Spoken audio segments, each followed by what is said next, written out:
These are the people who work in communications and media.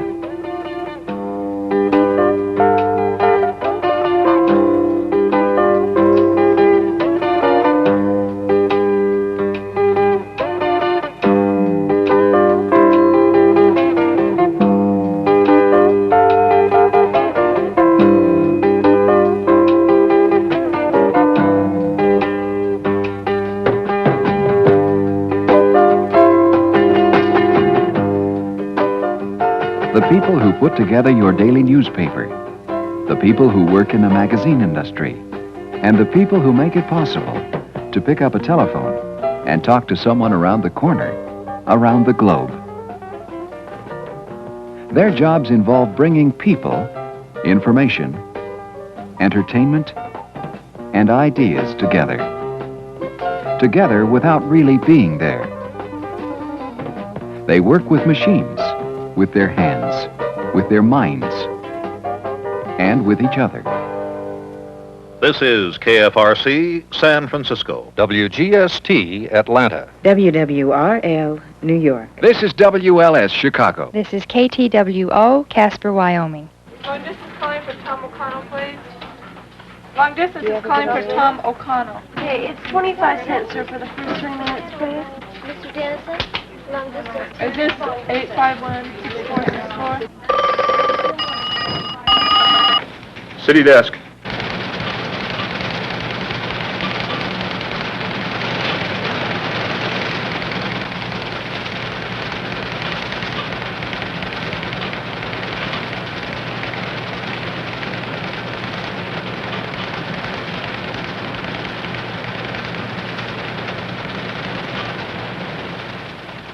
Of the hundreds and thousands of people who work in communications and media, most never get the publicity, the bylines, the fame, and recognition. For 99% of the work in these industries is done behind the scenes. When you turn on the television or radio, pick up the phone, a newspaper, book, or magazine, what you are seeing, reading, or hearing is the end result. The end result of a combination of talents and skills on the part of many people. There are hundreds of career opportunities open to you in communications and media. Opportunities which can make you part of this complex team effort.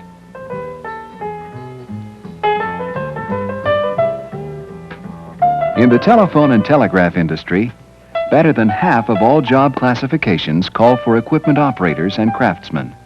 These people are almost always hired with little or no telephone industry experience and receive their training on the job. With a high school diploma or technical school background, you can find interesting and well-paying opportunities in line construction,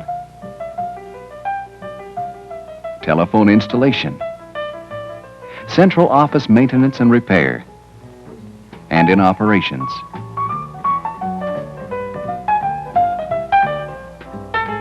If you continue your education and receive an engineering degree, there are many additional opportunities in systems design and sales development. Most of the people who attain top-level management positions in the telephone and telegraph industry have either engineering or sales marketing backgrounds.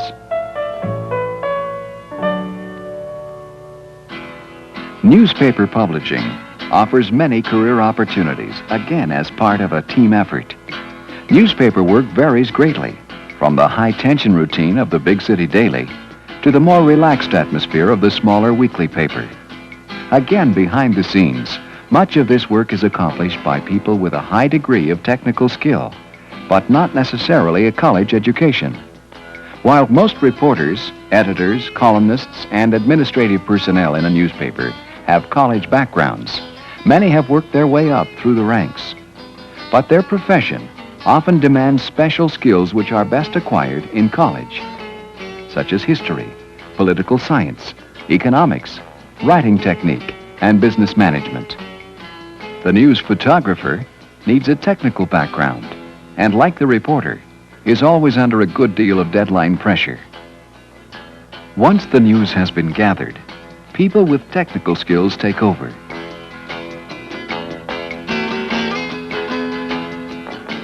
The layout artists, who make decisions about the basic makeup or look of the edition. The typesetters, who transform the copy or written word into hot metal type. Or as in the case of most modern newspapers, computerized phototype. The compositors, who assemble the page forms. The galley press operators. And the proofreaders. All of these steps precede the work of the pressmen and operators who actually print the paper in its final form. Training for most of these careers involve technical school backgrounds and then some form of apprenticeship program or on-the-job training. There is, however, more to a newspaper than just the writing and printing of hard news. Newspapers need people to work in classified and display advertising, bookkeeping and billing, sales and account servicing. Finally, after the paper has been printed, the people in distribution take over. The dispatchers who coordinate the routes, and the route men who deliver the papers to carriers and newsstands. In most cases, you can acquire the necessary training for successful entry into the distribution end of the newspaper business on the job. Career opportunities in magazine publishing are very similar to those in the newspaper business, with the exception that there is often much greater emphasis on art, photography, and graphic design. Commercial art and design are among the fastest-growing career fields in communications and media today, and are fields where institute or technical school training and talent are the prime employment requirements.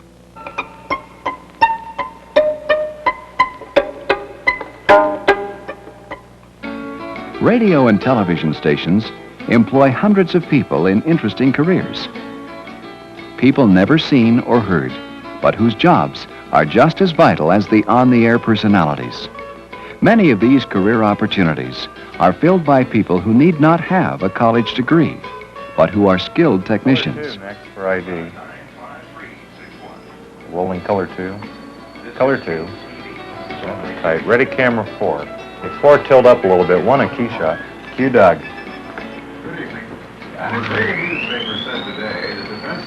4 now a full shot of Terry. Stand by to cue Terry. Ready for him.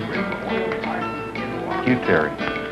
The television and radio newsroom is like that of a newspaper, with one important exception, the medium of sight and sound. Therefore, in addition to reporters and writers, broadcast news requires a host of other support personnel. Some of these jobs, such as station engineers and microwave engineers, require advanced electronics degrees and Federal Communications Commission licensing. But most of the career opportunities in broadcast production are for highly skilled technicians and operators. A radio or television station operation depends heavily upon motion picture news photographers and film editors, program producers and assistants, program directors and technical assistants, video camera operators, stage managers and stagehands, projectionists and lighting technicians, audio, sound personnel, videotape machine operators, set designers, engineering and maintenance people, and finally, the on-the-air commentators. By far, the greatest majority of these people find their first job on the strength of some technical training and then work their way up as they gain experience, know-how, and recognition.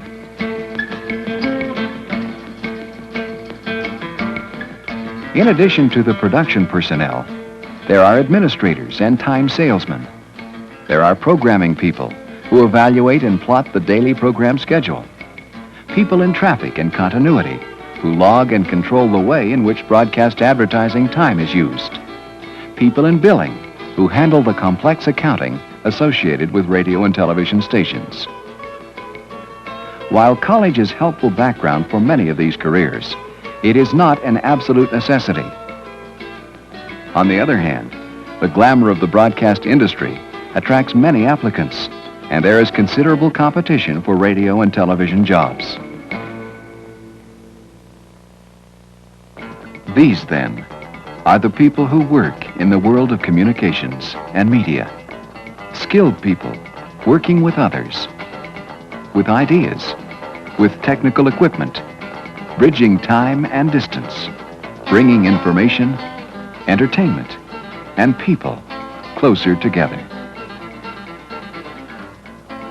There are many exciting and rewarding career opportunities open to you in communications and media. Many which do not require a college degree. But for most of the technical production and operational openings, you will need skill training, work experience, and a lot of desire. For while career opportunities are on the rise, there is intense interest and competition for the available jobs. Technical school courses in electronics, photography, applied technology, and commercial art, and journalism and business management courses in college and business schools are the best preparation for entry into a career in communications and media.